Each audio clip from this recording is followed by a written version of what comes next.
שלום לכולם צופים יקרים. אנחנו הולכים לעשות פרק מאוד מאוד מעניין היום, ומאוד מאוד חשוב.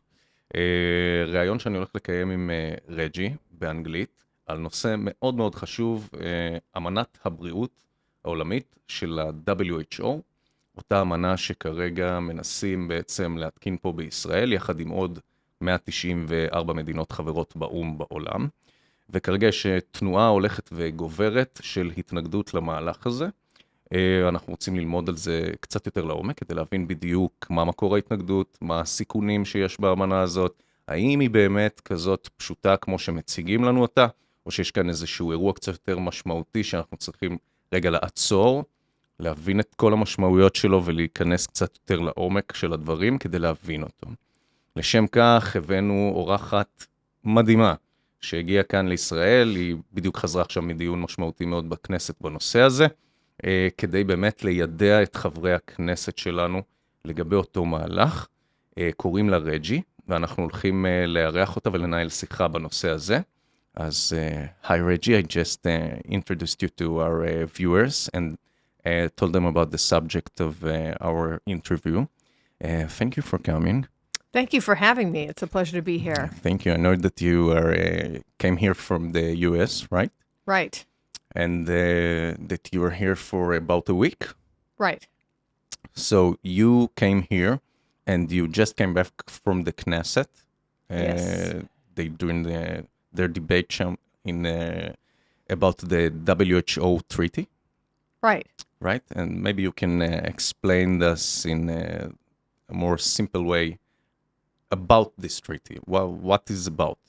Well, what they were debating on Sunday when I was there is whether the U.S. should, whether Israel should withdraw from the World Health Organization. And I came there not as a representative of the United States, but just to support the debate because it is so important. It is very important for Israel to know and for the Knesset members to know that the world is watching, that Israel is very, very important, that there are people in the United States that love Israel and want to support Israel in this debate. And my message to the Knesset was that the World Health Organization is very dangerous for a number of reasons, and that they should be considering these reasons in their decision about whether to withdraw from the World Health Organization. I'm the co-founder of the Sovereignty Coalition. I'm the president of Anti-Globalist International, and we have been working for years to advise the United States or just to advocate for the withdrawal from the World Health Organization. So it was a great privilege to actually be able to speak at the Knesset. Okay, so since Trump just got elected again, and one of the first thing he did is to withdraw with this WHO organization. So in Israel, we're kind of expecting the Knesset members to to get the same approach to this treaty right now. And some of the things that are very influential about our Knesset member in this current political state that we have right now is the influence that Donald Trump have on our Prime Minister Bibi and on our Knesset members. So the fact that we're bringing people that really understand the complex issue that we have right now in front of us from the United States is something that is very influential on our political parties in Israel. You need to know this, okay? And so we're grateful for you to have it for us. So I want to go directly to the issue. What this treaty is about. Okay, so in a campaign speech, President Trump said a number of things about why he was going to withdraw from the WHO on day one, and he actually withdrew in the afternoon. He was inaugurated in that same afternoon. He withdrew us from the WHO, and that was a very big high point for me. And one of the things that he said is that the WHO is basically overrun by the Chinese Communist Party, and they did a terrible job in addressing COVID. They basically parroted the Chinese Communist Party's lies, things like that there's no human-to-human transmission, which is a lie. And then also that the Chinese Communist Party was saying that it was not a lab leak; it came from a bat. Origin of the virus, origin, right. and also they were saying that it was racist to stop flights from China. Meanwhile, they were stopping their own internal flights from Wuhan so that they would not infect, China. Right. And they were encouraging people to fly from China all over the world. So when you put all those things together, when you say that there's no human-to-human transmission and it's racist to cut the flights, what that did is it enabled China through the world, using the mouthpiece of the World Health Organization, to basically infect the world with the Wuhan virus, the China virus. So people doesn't really know, but the Chinese are like the biggest supporter, the biggest country that support the WHO, right? Beside the US. Okay, so one of Trump's issues is that the United States is paying way more per person to be in the WHO, or hundreds of billions of dollars, right? More. Around $400 billion. Right, whereas China, for its huge population, is not paying very much. But they have a huge amount of influence. Like, for example, Tedros Ghebreyesus, the Secretary General of the WHO, I understand that he was basically handpicked by the Chinese Communist Party. And the thing that China has... We can make the case that he was handpicked by Bill Gates also. Well, okay, that's a whole nother thing. But I'm not familiar so much with that connection. I'm familiar with the China connection. So in terms of the Bill Gates connection to the what I was going to say is the WHO exerts power not necessarily by directly, China exerts power not necessarily by directly funding the WHO, but by something called the Belt and Road Initiative, where they are basically putting many countries in the world into a debt trap diplomacy. Yeah. And so, for example, they will say that they will help a country finance a port and roads, ports, trains, airports, major infrastructure projects. And then if the country can't pay, then China takes the infrastructure. Right. They do it in Israel too. Oh, wow. So so our trains are built by Chinese. Some of our roads, ports, built by Chinese. So in Israel, it's about the same thing. So what it does is it puts countries into a relationship with China where they can't disagree with China, right? Because then China can just, seize their infrastructure, right? So that's also how they exert power. Now, in terms of the Bill Gates connection, this is another problem with the World Health Organization, which is that the Bill and Melinda Gates Foundation and Gavi, which produces vaccines for children or is related to vaccines for children, are major funders of the World Health Organization.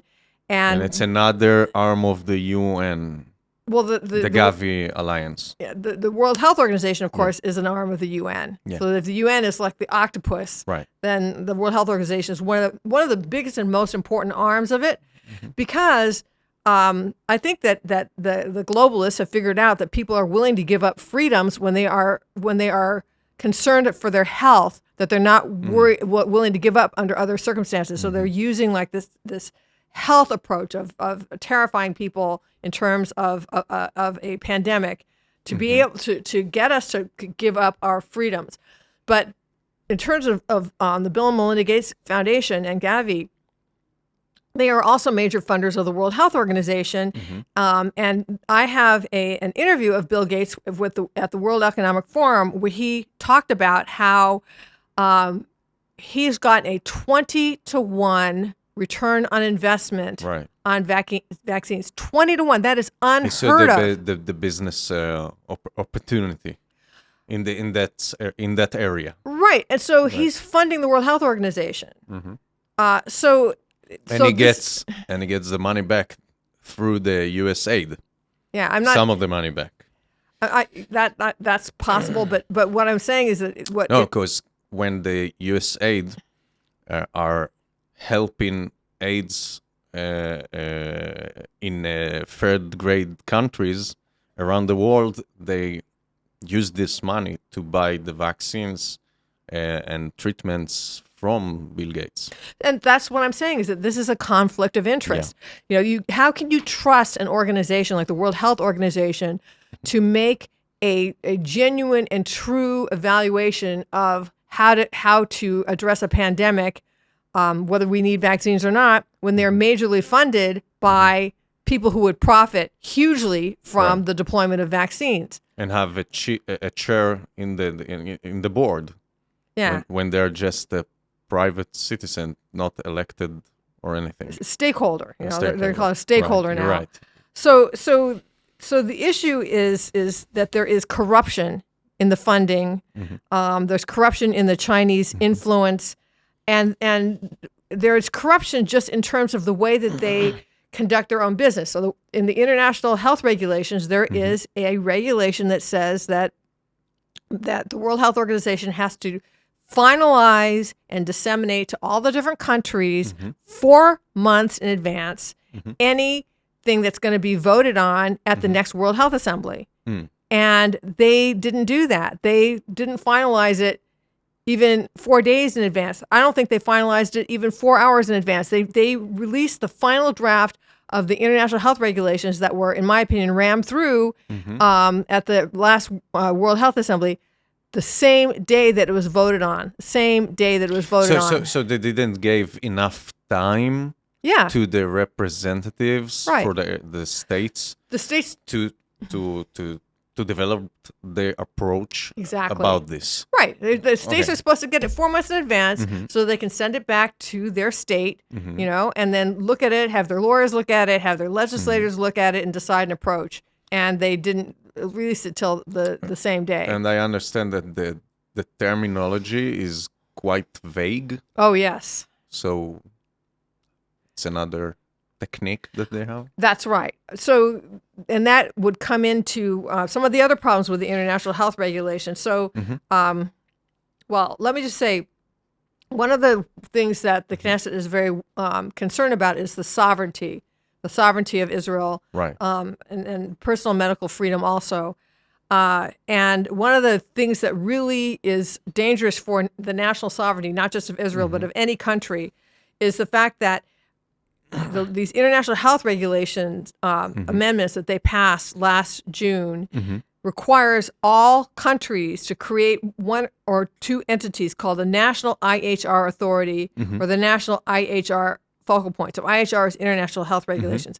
So they're requiring every country to appoint like a new committee or commission inside of that country. That's the focal point. That's the authority for the IHR. They are going to be for the World Health Organization, and their job is to coordinate the implementation of the new regulations within the jurisdiction. So this is a situation where you have somebody from the World Health Organization that every nation has agreed will implement the directives of the World Health Organization, so that in the sense they are standing above our own health authorities. And their job is also to adjust domestic legislation to implement the international health regulations, meaning that their job is to change our laws, the laws of Israel, the laws of the United States, to conform with the international health regulations. So that's a pretty direct violation of national sovereignty. So, as I understand it, this treaty is not performed in the normal way, which the Knesset is getting this, and then they need to approve it. Oh, right. So they do it in a reversed way.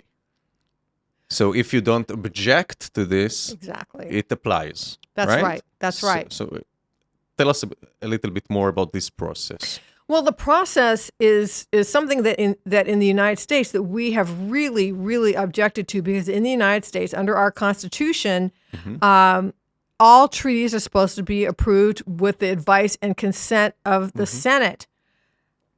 which means, the senators are elected and it has to pass through an elected body and get a 2/3 majority. I mean, there's a very high bar. It's a very high bar. Right. But what's been happening, and it is, as you say, they pass it and then they say, if you don't object, then it just automatically goes into effect.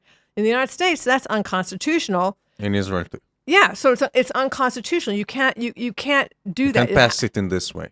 But they will pass it if there's not. They will do whatever they can get away with. Right. The only way to stop them from doing that is to build the political will to stop them, which is something I think that you are doing with your podcast, is educating people about this. It's not just educating people about this. Is to be very clear with our representatives, our Knesset members, that we understand exactly what they're doing, and we're going to hold them accountable. That's great. That's great. And some of them starting to understand it in Israel. And this is the approach that we're pushing to. That is absolutely wonderful. That's great. I think that every country should copy that model. But another problem with the international health regulations is that, and also the pandemic treaty. So the international health regulation amendments were passed last, like June 1st. Yeah. Okay. So the next one, the pandemic treaty, is up for being voted on this coming. It's like in stages, right? Right. They tried. They wanted to pass the treaty at the last World Health Assembly, but they didn't have it together. They didn't have enough agreement on what the treaty would say. So they kicked the ball down the road to be voted on this time. But the international health regulation amendments and the pandemic treaty both have in it the requirement that nations surveil their citizens.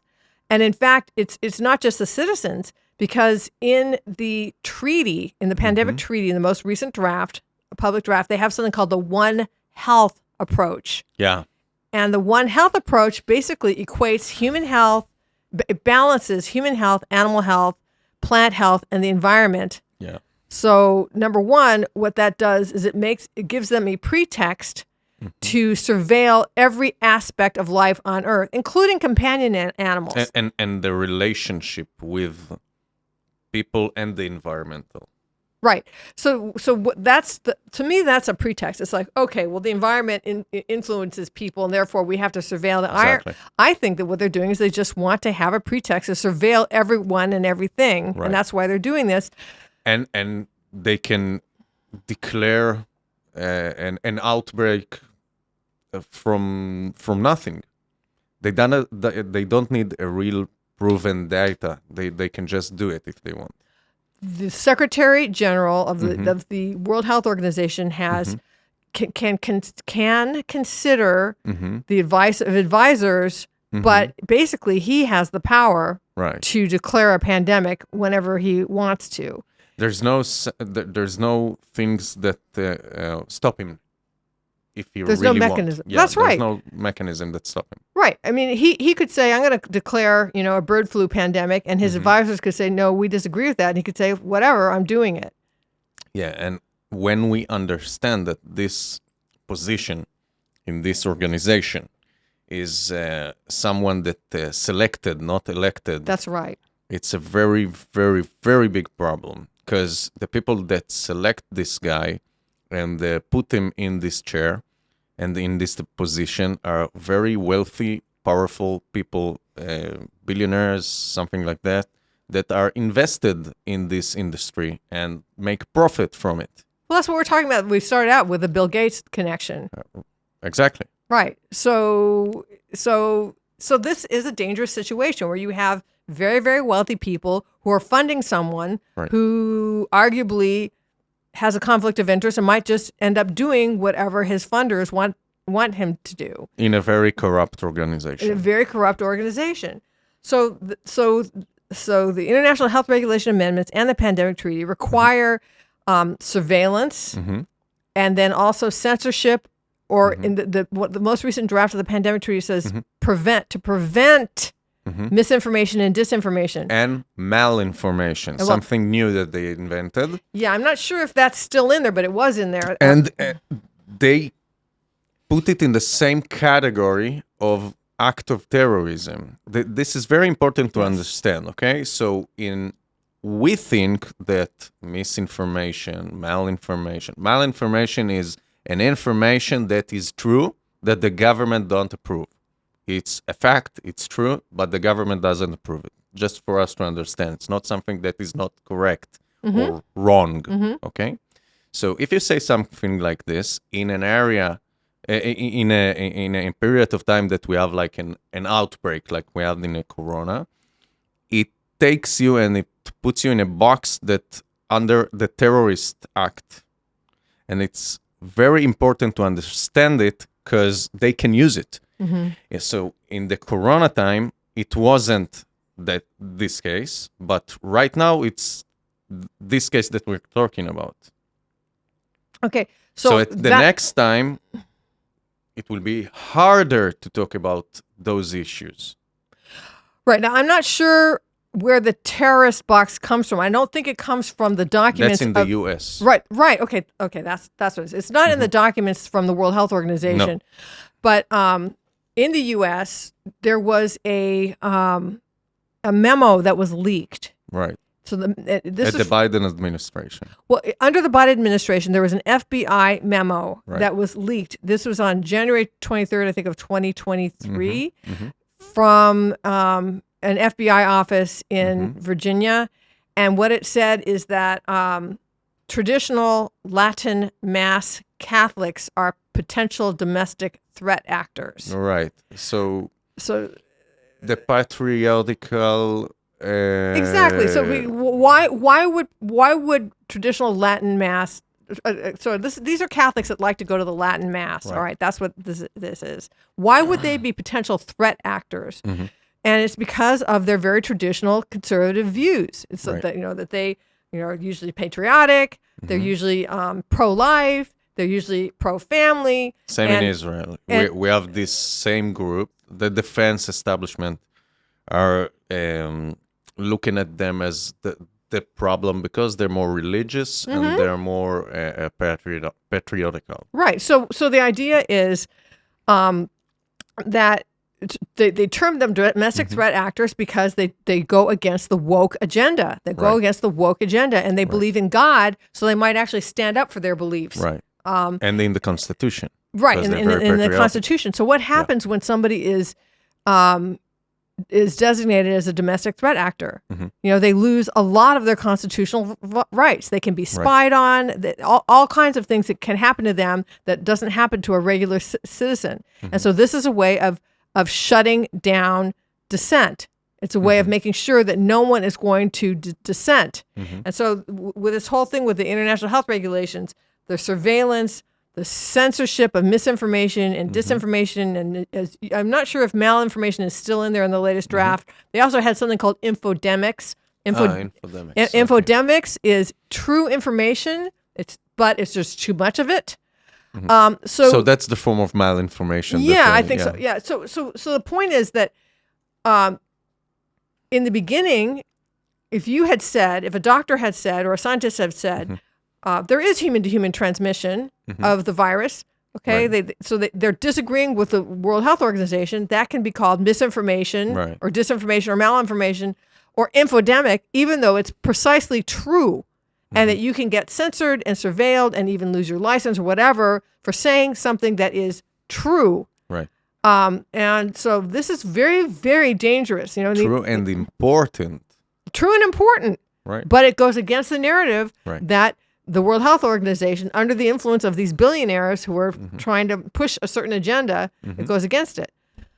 So this treaty is not just about the health of the population as they're trying to explain it to us. Okay, right. So there is another aspect of it. I believe that the World Health Organization is being used by the United Nations and the globalists to try to install a global totalitarian police surveillance state. So that's a tool. It's a tool. It's a tool, and they use the pretext of health because people will give up their rights for their health in a way that they won't for other things that they're worried about. Another issue that comes up is the digital IDs. Right, and the digital currency. Right. So because it's all connected. It's all connected. So the digital IDs. In the most recent, or in the draft that passed with the Pandemic International Health Regulation amendments, they require every person in the world to have a health ID, which is either digital or paper. But the paper, I think, is for countries that don't have the infrastructure to produce a digital ID. Right now, the World Health Organization, together with the EU, is pushing out international interoperable digital IDs all over the world. And like you said, that it's vague. They just say that we need this, the health ID to track vaccination, all this other stuff. Right. But if you look at the World Economic Forum website, they've got a chart on digital IDs. And I am worried that these digital IDs can become what is in this chart from the World Economic Forum. So in the chart, you will need a digital ID to open a bank account, right, to access healthcare, to get insurance, to travel, to get your paycheck, to get online transactions, to have a bank account, to use your credit cards, to buy groceries. Yeah, buy groceries. You'll have to have a digital ID. Right. To own a communications device, like even a cell phone or a computer. To have a social media account. And they are going to connect all of this to something they call your carbon footprint. So that's a problem. Because they have the mechanism to limit your access to resources. Right. Exactly. So there's two ways that they're doing this. One is, let's say that what this reminds me of a lot is about the China social credit system. That's kind of exactly the same. Right. And then so my original organization, my original work has been in China fighting forced abortion. And I started that in the mid-90s. So when I saw all this happening with COVID, I saw the same kind of system coming down through the World Health Organization that China has, which is that they track everything about you. Your internet search history, your internet spending history, everything about you, how you use your bank account, how you use your credit cards. It's kind of like digital communism. Digital communism, right. Yeah, because they're thinking that the way communism didn't work, it's because they didn't have enough control. Yeah. So today you have the digital surveillance system, so it can work. I call it the digital gulag. It's kind of and what we're seeing, and this is very worrying, is the transformation in the liberal states to how do you say it, a fascist structure. So it's more integrated with the corporates and the governments, but in the East, it's digital communism.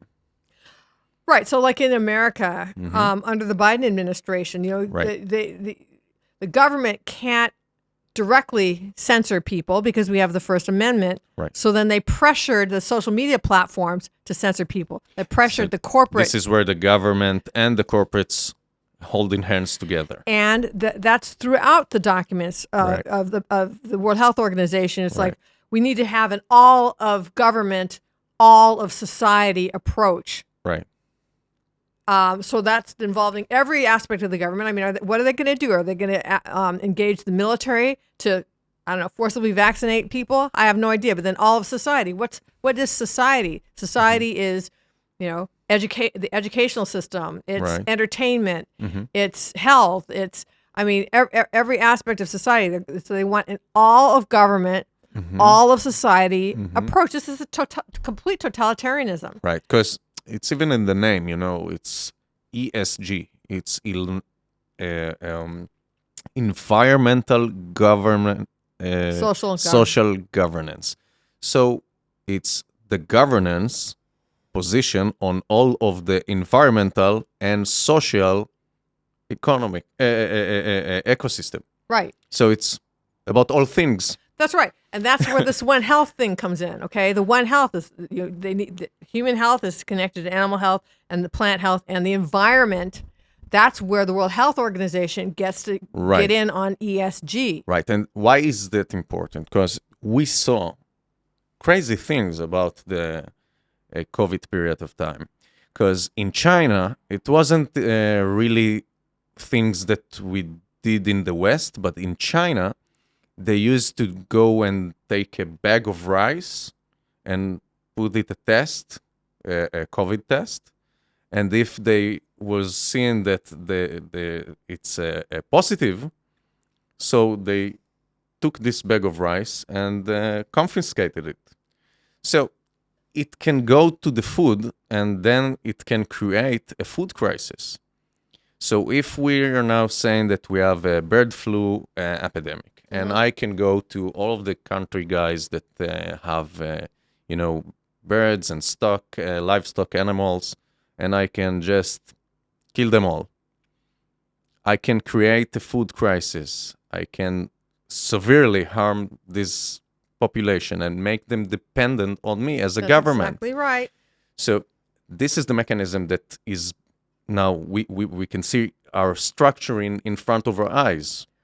Right. So whoever controls the food controls the world. Right. And if you can starve people or make them be afraid that they're going to be starved, they will do anything. Right. Again, we have a very strong survival instinct, and that's how they come back and say, all right, so now we're going to have a universal basic income, and everybody's going to have just only enough. If you get your vaccines. And that's the thing. That is the whole thing with the digital IDs. Of course. Is that they did it in Ukraine. Because in Ukraine, the first period, when the world just gets started, so it was like a war zone, okay? So in this, you have a lot of refugees. So they took those refugees that their city just got bombed and stuff, and they put them in a camp. And they told them that if they will get money from the government, so they have their basic necessaries. Okay, but they did it digitally,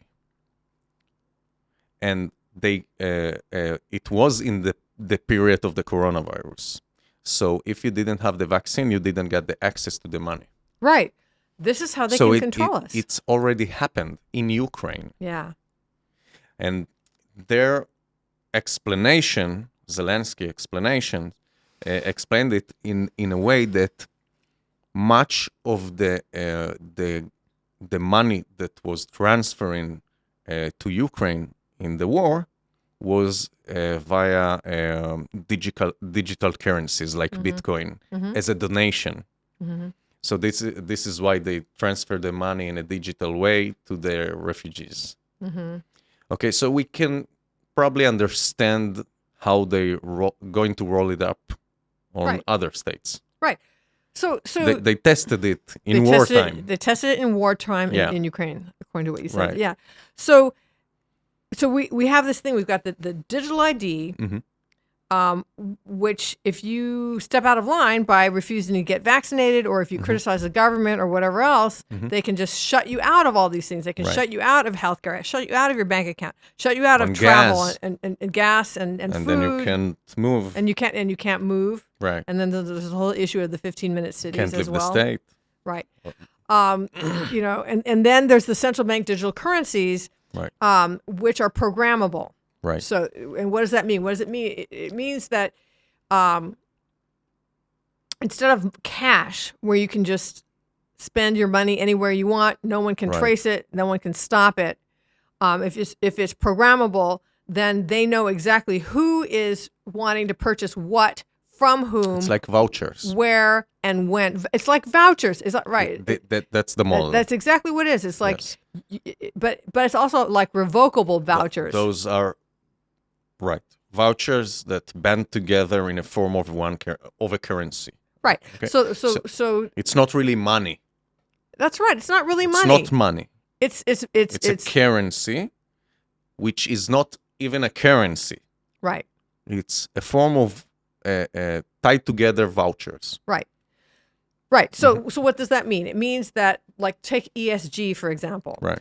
Let's say that you have used up your carbon credits. Right? So let's say that they decide that in order to save the planet, everybody gets only one flight a year or one Right. flight every 2 years. Right. And so let's say you fly to, your daughter's wedding, your son's wedding or something. And then let's say later on, somebody else, has a wedding or somebody dies, like let's say you have a parent that You dies. just need a vacation. Or you just need a vacation, right? God forbid. Yeah, really. Yeah. Then they could just say, you already used your carbon You credit. maxed it out. You maxed it out. You can't go. Right. Or let's say just on the health front, let's say you have high cholesterol. And so you go out and you buy a hamburger. Right. And so you enjoy your hamburger, and then later in the week you buy another hamburger, and your digital currency doesn't work because you already had your hamburger for the week, and Right. then and your cholesterol is high, so you can't have another one. So people think it's far-fetched, but I live in Israel. In Israel, in the early stages of Israel, until 1959, it works exactly this way. So we call it in Israel the Tzena period. Okay, in Hebrew it's Tkufat HaTzena. Okay, so they put people in camps. Those camps in Hebrew called ma'abarot. Okay, so when people are Israel was founded in 1948. So there was a massive immigration into Israel from Jewish people all around the world after the Second World War. And the people that got into Israel was very tiny and didn't have enough of resources or the infrastructures to contain all of those people. So they put it in camps. Those camps, we call them ma'abarot. They was fenced. They have like police officers over there that make sure that you don't go out of them. And the way that they communicate with the people inside the camp was a tall, how do you say? Loudspeaker. A loudspeaker. Right. Yes. They would tell to people, this is time for breakfast. And then you see a long line. And then this is time for lunch. And then a long line. And in 9 a.m. at the evening, they will say, okay, lights are shutting down and all of the people are in their houses. And those people got vouchers. Every voucher was for a specific grocery store. You can only use it in this store, not in any other store, to buy only the thing that you have on this voucher. And they brought up a specialist in food and how do you say it, in dietary Nutrition. Yeah. An expert of nutrition, and by calories and carbs, they construct the meal that the people need to eat, and they gave them like 150 grams of chicken per week. Per week? Yes, or maybe 1 spoon of white cheese. Okay, so they give it, and every one of those items you have a voucher for it. And you have people that have physical labor, okay, we call that po'alim, okay, and we have the people that were in administrative positions for the government. So those people have proteins, and the labor force have carbs. So it was in this way, up to this level of the nutrition for separate position in the workforce and it was around 10 years that it was in this situation in Israel. So this is not something that they didn't do. This is something that they are basing their model of it right now. And this is the connection to Israel, by the way. Mm-hmm. So we need to understand that people in the West doesn't really are familiar with this kind of societies that arrange themselves in this way by their governments. But half of the world is working like this and know exactly about those things that is a very big challenge to us right now. And we need to confront it. Because the history shows that it never ends well. And every story like this that started as an utopia turned very rapidly into a dystopia and ended with millions of people dying from diseases, from hunger. And this is the reality of people in the last 100 years. In the biggest part of those last 100 years, in around half of the world population. And we're going to the same way, but in a liberal way right now. So we have to alert people to what's going on. Yes. People don't see it. People don't even know about it. Most people don't even know about the World Health Organization. So this is what they do, is they write these documents. The mainstream media does not cover it, and God bless you for covering it. Another connection. Sorry that I'm interrupting. Israel is the second place in the world that have FDA. Mm-hmm. You only have FDA in the US. Mm-hmm. So Israel is the second place that have FDA. And it's a very new thing in Israel. Okay, they opened it, I think, 1 or 2 years ago. Mm-hmm. FDA is the Food and Drug Administration. Mm-hmm. Okay, I invite all of the listeners that are listening to us right now to explore on the internet and search for something that called Reset the Table Agenda. Reset the table agenda. Yeah, Reset the Table is the way they're going to reset all of our nutritional and food system. And they call it from seed to fork. From seed to fork? From seed to fork. Mm-hmm. Who puts this out? It was some of the original papers of the WEF.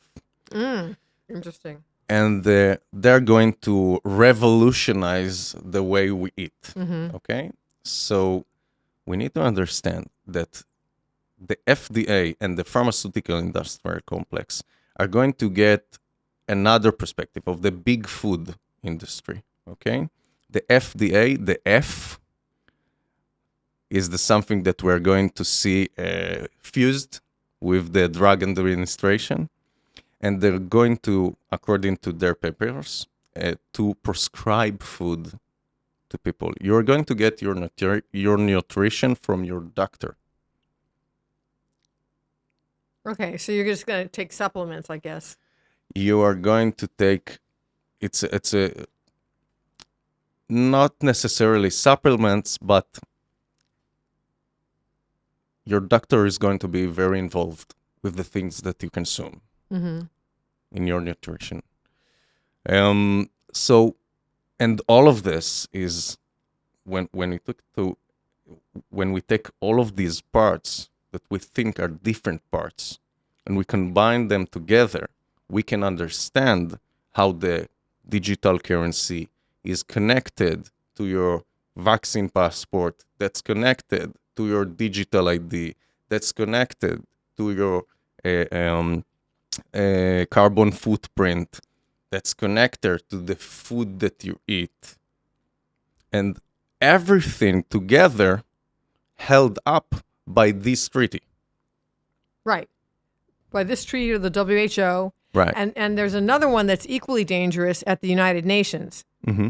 So something that people don't know about is that on September 22nd of 2024, the United Nations passed something, passed. I mean, it wasn't really voted on the way that they just sort of, does anybody object? It's something called the Pact for the Future. And the Pact for the Future is equally dangerous as the WHO pandemic treaty. In the Pact for the Future, they have something called an emergency platform that will operationalize automatically in the case of a complex global shock.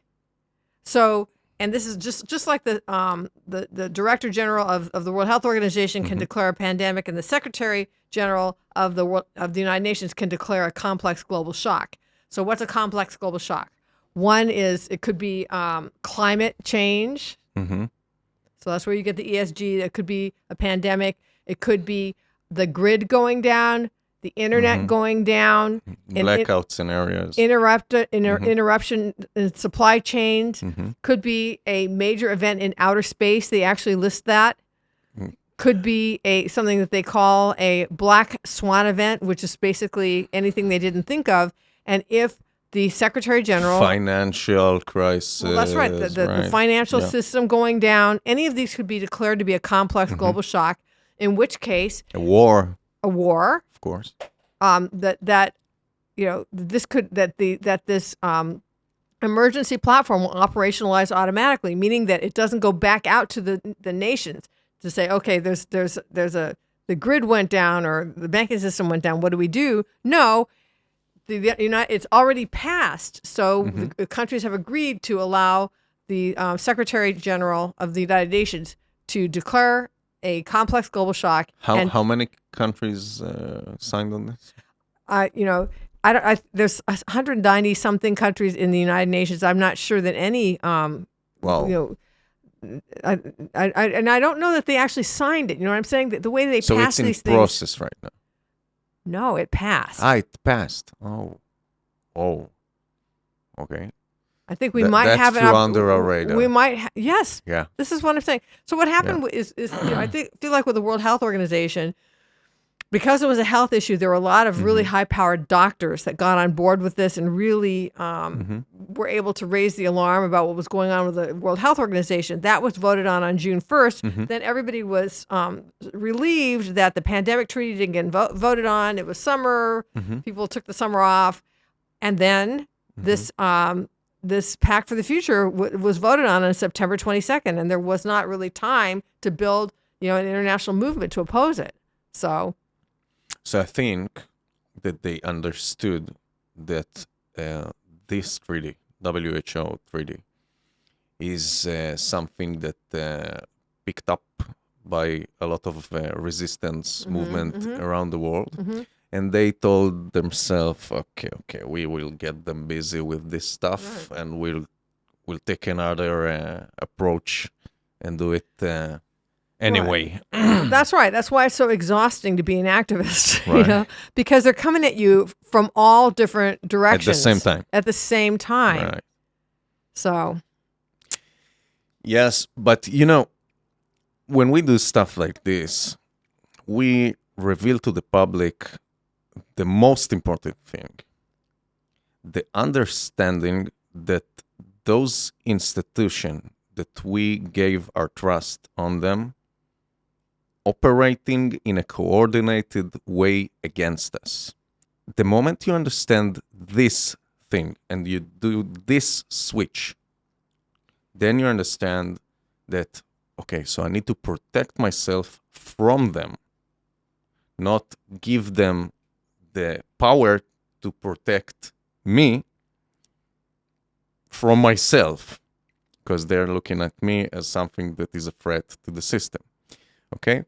So when we do these things gradually, how do you say it correctly? Gradually, it's right. That's right. Gradually, people start to see it. They start to understand it. They start to change their behavior. Okay? And in Israel, we needed to have a really horrifying event that happened to us in the October 7th, 23, that kickstart this war that we are in, to really understand in a major part of our people in Israel, around 40 or 50% of the population in Israel, to really understand how far they can go to allow horrible things to happen to the people, by the people that's supposed to govern you and protect you. And we really understand how far they can go. The globalists, what they like to do is atomize people. And this is a tactic that the Chinese Communist Party used very effectively during the one-child policy, where it was illegal to be pregnant if you didn't have a birth permit, and they would turn the entire society into spies against each other. So the woman could be turned in by her family, her friends, her neighbors, her coworkers, people who were hired to watch women's abdomens in the marketplace and see if anybody looked like she was pregnant. And they will bury their daughters. Right. If they didn't have, because you can have only one child. Right. You want it to be a man, so he can provide you when you're old. Right. Actually, we have my first organization, which is still in existence. It's called Women's Rights Without Frontiers, and we started out opposing forced abortion in China, but then we also now have branched off into saving baby girls in the countryside of China. At first, there was a lot of sex-selective abortion. Now it's more like abandonment or the mother being pressured to give her daughter away, especially if it's the second daughter or the third daughter. And we also save abandoned widows in the countryside of China and also Uganda. Right. So that's women's rights without frontiers. So yes, what you said is correct. But what they did under the one-child policy is make it so that you can't trust anyone. Right. And so if you can't trust anyone, you can't organize for democracy. Right. And that's a similar tactic I saw happening under COVID, because there was so much division over, whether you should be vaccinated or not. And that there were family members turning against each other, friends, neighbors, coworkers. It was just, and then with the lockdowns and everything, that really atomized people. People became very lonely, and all kinds of health problems started happening. Suicide went up, then all kinds of mental health issues, etc. But anxiety, of course. People just feeling alone and isolated, and people who are alone and isolated can't stand up. Xenophobia. Yeah, they can't stand up, and so. I would just say to everyone, don't allow the government or the globalists, the WHO, to try to divide you. And just, I would say, maybe pick 10 people that you would depend on in an emergency. Advice. Right. Just think to yourself, who are my 10 best friends? Who are the 10 people that if I were in an emergency that I would depend on, and just start to really build relationships with them, so that if there is an emergency, that you'll be able to withstand it. The mechanism, and I understand that we're very short in time. The mechanism was very simple. It was create fear that transformed to anxiety, that transformed to a phobia, and then to xenophobia. That's it. So for fear to create xenophobia, you only need some pressure. That's it. So that's the mechanism. If you understand it, you can see the stages. Okay, you can actually see it on your society and understand what's the next stage and be prepared. Okay? And another form of mechanism is 5 stages of grief. Grief, right. Okay, so you have denial, and then anger, and then leverage, and then depression, and then And then after the depression, you just accept. Okay, so you can see it on the mass population. It starts with denial, you deny everything, and then there is a lot of anger build up. Mm-hmm. Those protests goes to the next stage that is Negotiating. right? Okay, and then they negotiate with the government. They have their negotiations with them, and when they fail in this negotiation, they go to depression, and then they accept the new reality. But all of this can be possible if you have a very big and great loss. Because this is what kickstarts this process. Mm-hmm. So they need to create a huge loss for a huge amount of people in a most traumatic way that influence all of them to get them from A to B. B is accept the new reality that opposes on you. That's the simple mechanism that they're doing. If we understand it, we can change the dynamics.